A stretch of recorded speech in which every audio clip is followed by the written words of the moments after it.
বাতৰি পঢ়িছো সঞ্জীৱনী পাঠকে আজি প্ৰধান বাতৰিসমূহ হ'ল ওড়িশাত আজিৰ পৰা আৰম্ভ হোৱা প্ৰভু জগন্নাথ বলভদ্ৰ দেৱী সুভদ্ৰা আৰু প্ৰভু সুদৰ্শনৰ বিশ্ব প্ৰসিদ্ধ ৰথযাত্ৰাৰ বাবে ৰাষ্ট্ৰপতি শ্ৰীমতী দ্ৰৌপদী মুৰ্মু উপৰাষ্ট্ৰপতি জগদীপ ধনখড় আৰু প্ৰধানমন্ত্ৰী নৰেন্দ্ৰ মোদীয়ে দেশবাসীক শুভেচ্ছা জ্ঞাপন কৰে কাশ্মীৰ উপত্যকাৰ দক্ষিণ কাশ্মীৰৰ কুলগাম জিলাত দুবাৰকৈ নিৰাপত্তাৰক্ষীৰ সৈতে হোৱা মুখামুখি সংঘৰ্ষত 5জন সন্ত্ৰাসবাদী নিহত হয়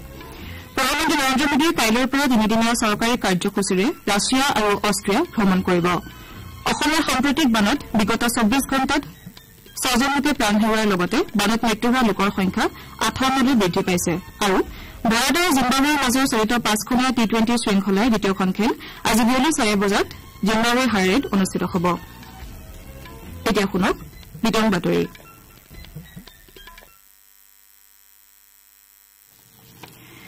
ওড়িশাত আজিৰ পৰা আৰম্ভ হোৱা প্ৰভু জগন্নাথ বলভদ্ৰ দেৱী সুভদ্ৰা আৰু প্ৰভু সুদৰ্শনৰ বিশ্ব প্ৰসিদ্ধ ৰথযাত্ৰাৰ বাবে ৰাষ্ট্ৰপতি শ্ৰীমতী দ্ৰৌপদী মুৰ্মু উপৰাষ্ট্ৰপতি জগদীপ ধনখড় আৰু প্ৰধানমন্ত্ৰী নৰেন্দ্ৰ মোদীয়ে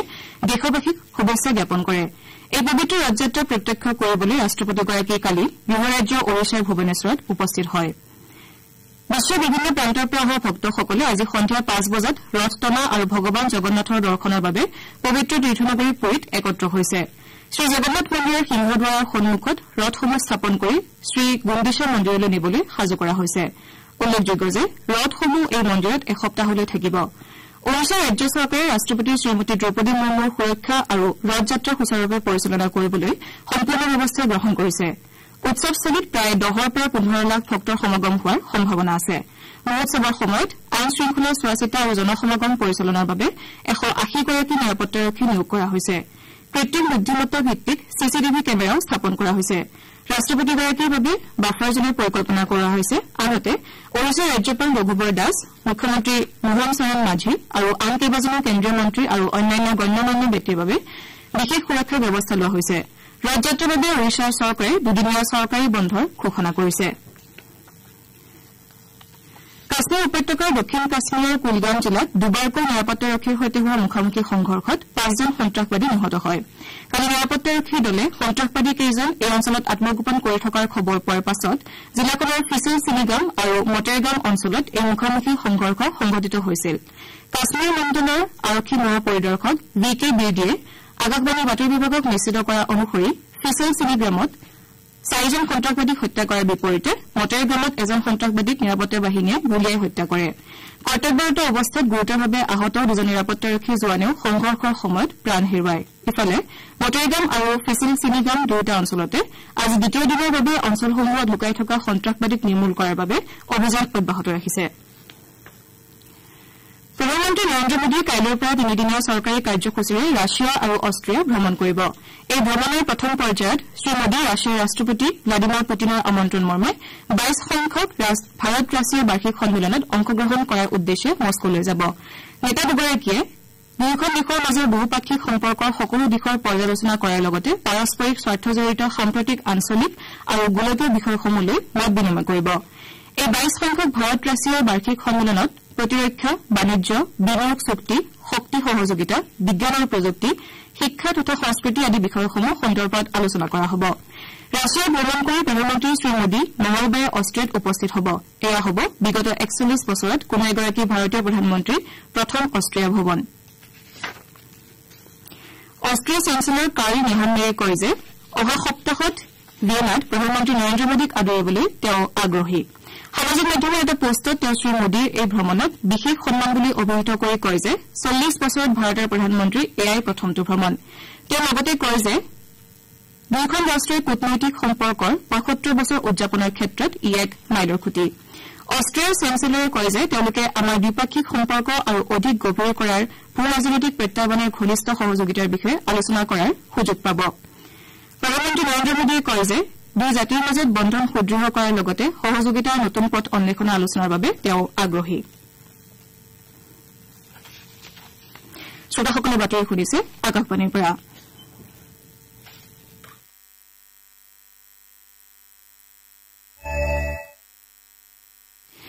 অসমৰ সাম্প্ৰতিক বানত বিগত 24 ঘণ্টাত আৰু 6জন লোকে প্ৰাণ হেৰুওৱাৰ লগতে বানত মৃত্যু হোৱা লোকৰ সংখ্যা 58লৈ বৃদ্ধি পাইছে ৰাজ্যখনৰ বান পৰিস্থিতি আজিও অপৰিৱৰ্তিত হৈ আছে আৰু 29খন জিলাৰ প্ৰায় 24 লাখ লোক বানৰ কবলত পৰিছে ৰাজ্যখনৰ 107টা ৰাজহ চক্ৰৰ 3500খনৰো অধিক গাঁও বানত প্লাবিত হৈছে আৰু 68000 হেক্টৰৰো অধিক কৃষিভূমি নষ্ট হৈছে এনডিআৰএফ আৰু এছডিআৰএফৰ দলে বিগত 24 ঘণ্টাত বিভিন্ন প্ৰান্তৰ 218 জন লোকক উদ্ধাৰ কৰিছে কেন্দ্ৰীয় জল আয়োগৰ ৱেবছাইটত আজি পুৱা পৰ্যবেক্ষণ কৰা অনুসৰি ব্ৰহ্মপুত্ৰ আৰু ইয়াৰ বিভিন্ন উপনৈৰ পানীৰ স্তৰ বিপদসীমাৰ ওপৰেৰে বৈ থকা জিলাসমূহ হৈছে যোৰহাট তেজপুৰ ধুবুৰী ডিব্ৰুগড় শিৱসাগৰ গোলাঘাট নগাঁও আৰু কৰিমগঞ্জ শেহতীয়া বানে বিগত 24 ঘণ্টাত 176টা পথ আৰু 2খন দলঙৰ লগতে আন বহুতো অন্তৰ্গাঁথনি ক্ষতিগ্ৰস্ত কৰিছে এই বানত 15 লাখৰো অধিক জীৱ-জন্তু প্ৰভাৱিত হৈছে ৰাজ্য চৰকাৰে ইতিমধ্যে বিভিন্ন প্ৰান্তত 293টা সাহায্য শিবিৰ আৰু 284টা সাহায্য বিতৰণ কেন্দ্ৰ স্থাপন কৰিছে ইপিনে বতৰ বিজ্ঞান বিভাগে ৰাজ্যখনত ধাৰাসাৰৰ পৰা মুখলধাৰ বৰষুণ হোৱাৰ আগলি বতৰা দিছে উত্তৰাখণ্ডৰ ৰাজ্যিক বতৰ বিজ্ঞান বিভাগে আজি গড়ৱাল আৰু কুমাৰ অঞ্চলৰ কেইবাখনো জিলাত অতি প্ৰবল বৰষুণৰ বাবে ৰেড এলাৰ্ট জাৰি কৰিছে বিভাগৰ তথ্য অনুসৰি বহু ঠাইত প্ৰবলৰ পৰা অতি প্ৰবল বৰষুণৰ সম্ভাৱনা আছে কুমাৰ বিস্তীৰ্ণ অঞ্চলত অত্যন্ত প্ৰচণ্ড বৰষুণৰ সম্ভাৱনা আছে ইয়াৰ উপৰি চামলি আৰু পেহৰি জিলাত প্ৰবলৰ পৰা অতি প্ৰবল বৰষুণ হ'ব পাৰে বিস্তীৰ্ণ ঠাইত অত্যন্ত বৰষুণৰ হোৱাৰ সম্ভাৱনা আছে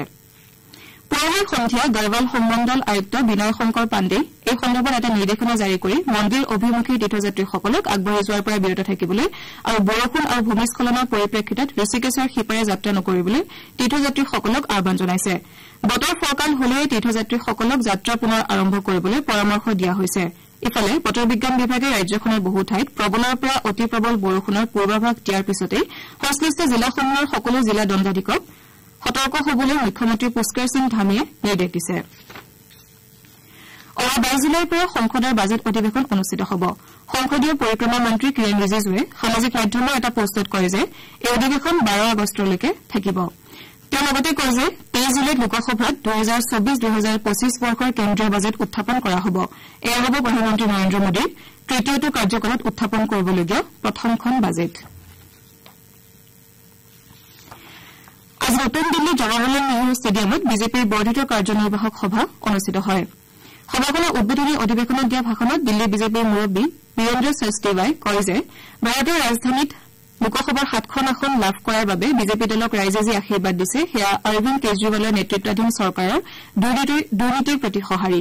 তেওঁ লগতে কয় যে দিল্লীত নিৰ্বাচনৰ সময়ত দুটা ব্যৰ্থ দলৰ মিত্ৰতা আছিল য'ত তেওঁলোকে নিজৰ স্বাৰ্থৰ বাবে একেলগে যুঁজিছিল আৰু সেয়েহে তেওঁলোকৰ পৰাজয় নিশ্চিত আছিল ৰাইজে এই কথা প্ৰমাণ কৰিছে যে তেওঁলোক দুৰ্নীতিগ্ৰস্তৰ সৈতে নহয় বৰঞ্চ সত্যৰ সৈতেহে আছে এই বৈঠকত কেন্দ্ৰীয় মন্ত্ৰী তথা বিজেপিৰ জ্যেষ্ঠ নেতা পীয়ুষ গোৱেল দলৰ সাংসদ মনোজ তিৱাৰী ৰামবীৰ সিং বিধুৰী আৰু বনচুৰী স্বৰাজৰ লগতে দলৰ অন্যান্য নেতাসকল উপস্থিত থাকে নীতি আয়োগৰ বিশেষ কাৰ্যসূচী সম্পূৰ্ণতা অভিযান অসমতো অব্যাহত আছে উল্লেখযোগ্য যে সম্পূৰ্ণতা অভিযানৰ অধীনত অভিলাষী জিলা আৰু উন্নয়ন খণ্ডসমূহত মূলতঃ প্ৰথম 3 মাহতে পঞ্জীয়নভুক্ত প্ৰসূতিৰ সংখ্যা সংহত শিশু বিকাশ সেৱাৰ অধীনত প্ৰসূতিৰ পৰিপূৰক খাদ্য যোগান শিশুৰ সম্পূৰ্ণ ৰোগ প্ৰতিৰোধ ক্ষমতাৰ বৃদ্ধিৰ হাৰ চৰকাৰে 2015তে কৃষকৰ বাবে আৰম্ভ কৰা ছয়েল হেল্থ কাৰ্ডৰ যোগেদি মাটিৰ নমুনা সংগ্ৰহৰ হাৰ প্ৰতিটো খণ্ডত মধুমেহ আৰু উচ্চ ৰক্তচাপজনিত ৰোগীসকলক চিনাক্তকৰণৰ হাৰ আৰু একোটা উন্নয়ন খণ্ডত থকা আত্মনিৰ্ভৰশীল গোটৰ বিপৰীতে পুঁজি লাভ কৰি থকা গোটৰ হাৰ বিদ্যুৎ যোগান থকা মাধ্যমিক পৰ্যায়ৰ বিদ্যালয়ৰ হাৰ তথা পাঠ্যক্ৰম আৰম্ভ হোৱাৰ এমাহৰ ভিতৰতে পাঠ্যপুথি বিতৰণৰ হাৰ বৃদ্ধি কৰাৰ লক্ষ্য লোৱা হৈছে ভাৰত আৰু জিম্বাবৱেৰ মাজৰ চলিত 5খনীয়া টি20 শৃংখলাৰ দ্বিতীয়খন খেল আজি জিম্বাবৱেৰ হাৰাৰেত অনুষ্ঠিত হ'ব ভাৰতীয় সময় অনুসৰি খেলখন বিয়লি 4:30 বজাত আৰম্ভ হ'ব আয়োজক দেশ জিম্বাবৱে প্ৰথমখন খেলত জয়লাভ কৰি শৃংখলাত 1-0 অগ্ৰগতি লাভ কৰি আছে কালি উদ্বোধনী খেলখনত সিকান্দাৰ ৰাজা নেতৃত্বাধীন জিম্বাবৱে ভাৰতক 13 ৰানত পৰাজিত কৰে বাতৰি শেষ কৰাৰ আগতে প্ৰথম বাতৰিসমূহ পুনৰ এবাৰ ওড়িশাত আজিৰ পৰা আৰম্ভ হোৱা প্ৰভু জগন্নাথ বলভদ্ৰ দেৱী সুভদ্ৰা আৰু প্ৰভু সুদৰ্শনৰ বিশ্ব প্ৰসিদ্ধ ৰথযাত্ৰাৰ বাবে ৰাষ্ট্ৰপতি শ্ৰীমতী দ্ৰৌপদী মুৰ্মু উপৰাষ্ট্ৰপতি জগদীপ ধনখৰ আৰু প্ৰধানমন্ত্ৰী নৰেন্দ্ৰ মোদীয়ে দেশবাসীক শুভেচ্ছা জ্ঞাপন কৰে কাশ্মীৰ উপত্যকাৰ দক্ষিণ কাশ্মীৰৰ কুলগাম জিলাত দুবাৰকৈ নিৰাপত্তাৰক্ষীৰ সৈতে হোৱা মুখামুখি সংঘৰ্ষত 5জন সন্ত্ৰাসবাদী নিহত হয় প্ৰধানমন্ত্ৰী নৰেন্দ্ৰ মোদীয়ে কাইলৈৰ পৰা তিনিদিনীয়া চৰকাৰী কাৰ্যসূচীৰে ৰাছিয়া আৰু অষ্ট্ৰিয়া ভ্ৰমণ কৰিব অসমৰ সাম্প্ৰতিক বানত বিগত 24 ঘণ্টাত আৰু 6জন লোকে প্ৰাণ হেৰুওৱাৰ ফলত বানত মৃত্যু হোৱা লোকৰ সংখ্যা 58লৈ বৃদ্ধি পাইছে আৰু ভাৰত আৰু জিম্বাবৱেৰ মাজৰ চলিত 5খনীয়া টি20 শৃংখলাৰ দ্বিতীয়খন খেল আজি বিয়লি 4:30 বজাত জিম্বাবৱেৰ হাৰেত অনুষ্ঠিত হ'ব আমাৰ এতিয়াৰ বাতৰি ইমানতে শেষ হ'ল